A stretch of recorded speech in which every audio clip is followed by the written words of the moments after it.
Bismillahirrahmanirrahim. Assalamualaikum warahmatullahi wabarakatuh.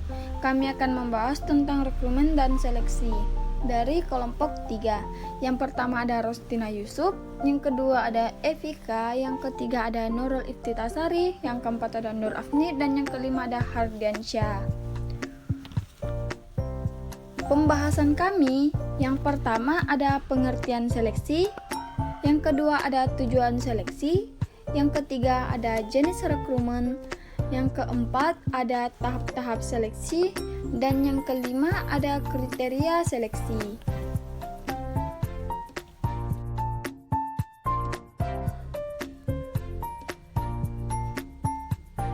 Pengertian seleksi.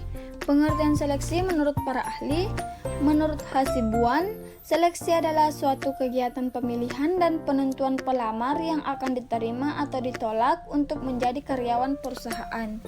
Seleksi ini didasarkan kepada spesifikasi tertentu dari setiap perusahaan yang bersangkutan. Pengertian rekrutmen dan seleksi secara umum. Rekrutmen adalah proses pencarian atau mengundang calon-calon tenaga kerja yang mempunyai kemampuan sesuai dengan rencana dan kebutuhan organisasi di waktu tertentu untuk melamar kerja. Seleksi adalah proses memilih seseorang dari kelompok pelamar yang paling cocok atau mampu menduduki posisi tertentu dan untuk organisasi.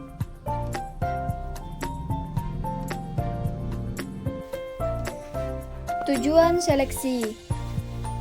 Menurut Niti Semito pada tahun 1996, tujuan seleksi yaitu yang pertama, menjamin perusahaan memiliki karyawan yang tepat untuk suatu jabatan atau pekerjaan. Yang kedua, memastikan keuntungan investasi sumber daya manusia perusahaan. Yang ketiga, mengevaluasi dalam mempekerjakan dan menempatkan pelamar sesuai minat. Yang keempat, memperlakukan pelamar secara adil dan meminimalkan diskriminasi. Dan yang kelima, memperkecil munculnya tindakan buruk karyawan yang seharusnya tidak diterima. Jenis rekrutmen. Rekrutmen internal. Proses untuk mendapatkan tenaga kerja atau SDM yang dibutuhkan dengan mempertimbangkan tenaga kerja yang sudah ada atau sudah dimiliki oleh perusahaan. Rekrutmen eksternal. Perusahaan mendapatkan tenaga kerja atau SDM yang akan ditempatkan pada suatu jabatan tertentu dengan memperolehnya dari luar perusahaan atau seringkali dinamakan dengan outsourcing. Tahap-tahap seleksi. Yang pertama, wawancara awal atau preliminary interview. Proses wawancara awal atau preliminary interview ini bertujuan untuk menghilangkan para pelamar yang tidak memenuhi syarat yang ditentukan oleh organisasi berdasarkan data dan informasi yang diberikan oleh pelamar kerja. Yang kedua, pengujian seleksi atau selection test. Pelamar yang dinyatakan lulus pada proses wawancara awal akan diuji untuk menilai beberapa baik pelamar tersebut dapat melakukan tugas yang berkaitan dengan pekerjaan yang dibutuhkan oleh organisasi. Tes atau pengujian ini dapat berupa pengujian kemampuan, pengujian keterampilan teknis, pengujian pengetahuan umum, dan pengujian kepribadian.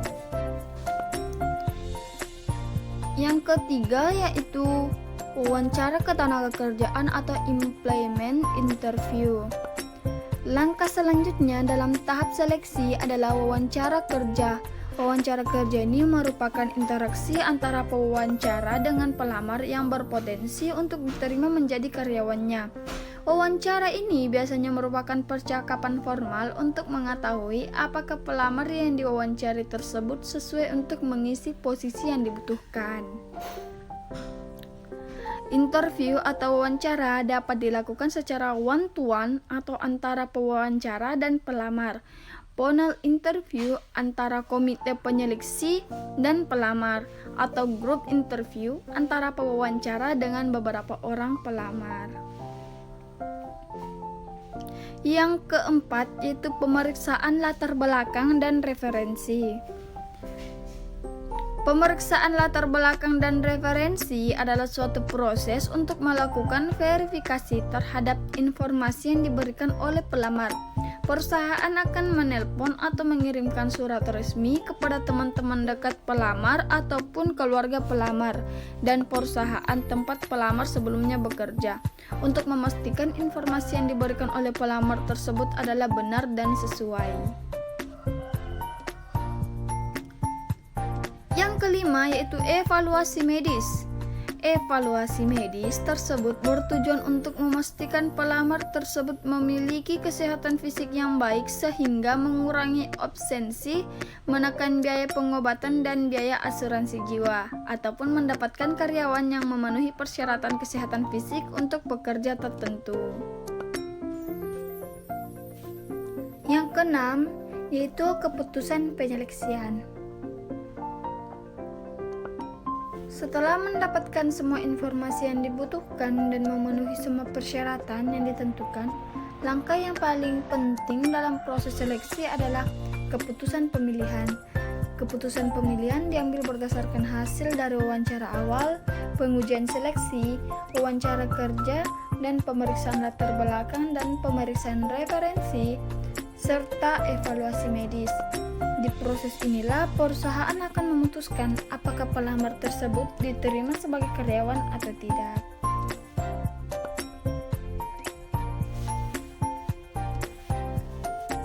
Yang ketujuh yaitu surat pengangkatan. Langkah paling terakhir dalam tahap seleksi adalah pengangkat pelamar yang sudah terpilih menjadi karyawan dengan menerbitkan surat pengangkatan atau appointment letter. Kriteria seleksi. Yang pertama yaitu capability. Capability yaitu kemampuan dasar yang dibutuhkan untuk melakukan pekerjaannya. Biasanya berkaitan dengan kemampuan nalar, kecerdasan, berpikir sistematis.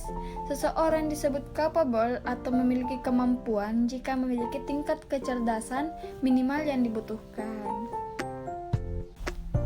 Yang kedua yaitu capacity.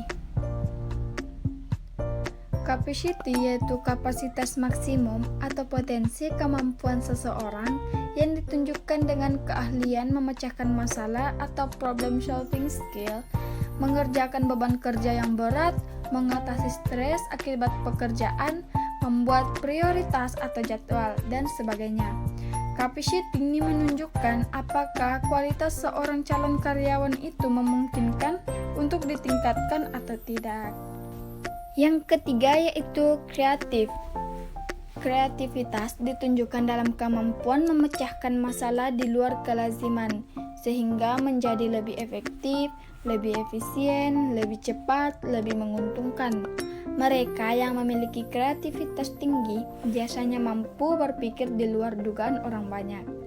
Bisa menemukan perspektif, cara pandang baru yang membuat pekerjaan jadi lebih efektif, lebih mudah, dan lebih efisien. Yang keempat yaitu karakter. Karakter yaitu watak dasar manusia yang ditunjukkan dalam perilaku sehari-hari, sikap, sopan santun, kemampuan mengendalikan emosi, dan bagaimana orang merespon sebuah kejadian. Tes ini dapat menunjukkan bagaimana watak dasar seseorang dilihat pada kondisi normal dan dalam penuh tekanan. Hasilnya diplot menjadi peta karakter atau personality profile.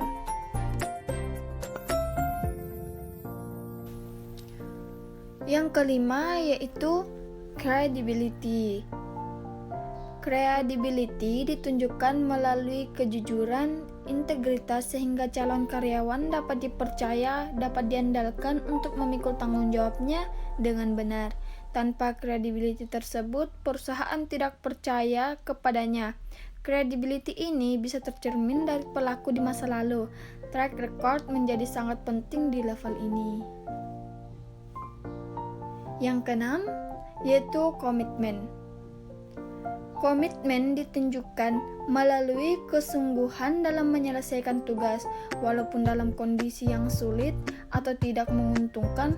Rasa tanggung jawab ini jauh lebih bernilai ketimbang skill, kapasitas, passion, dan sebagainya.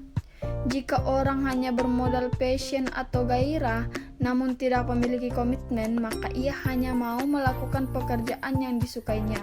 Jika ia menghadapi situasi yang tidak menguntungkan atau harus melakukan pekerjaan yang tidak disukainya, ia akan pergi meninggalkan perusahaan itu. Sebabnya, komitmen hanya bisa terlihat pada saat perusahaan dalam kondisi sulit atau sedang menghadapi masalah. Yang ketujuh yaitu compatibility. Kompabilitas ditunjukkan dalam kepatuhan, kecocokan dengan budaya perusahaan, dapat bekerja sama dengan tim dan rekan kerja, dapat bergaul dengan orang atau lingkungan sekitarnya. Core values atau budaya ini menjadi penting, sebab itu menjadi kompas atau paduan apakah seseorang masih cocok bekerja dengan kita atau tidak. Itulah pembahasan dari kelompok 3. Saya ucapkan wabillahi taufiq wal hidayah. Wassalamualaikum warahmatullahi wabarakatuh. Terima kasih.